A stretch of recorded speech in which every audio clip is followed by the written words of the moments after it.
Hello, this is Okuda's Shiitake. It's been 26 days from the inauguration. I've got a comment. What should I do with this so many water drops? I say just leave them. Unless the water drops get together and stay at the bottom.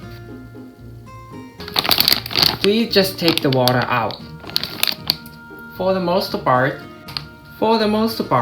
as shiitake mycelium grows, it pushes out extra water from the inside of logs. If you have a question about short shiitake log, please write as a comment. That's all for today. If you liked the video, please subscribe. See you next time.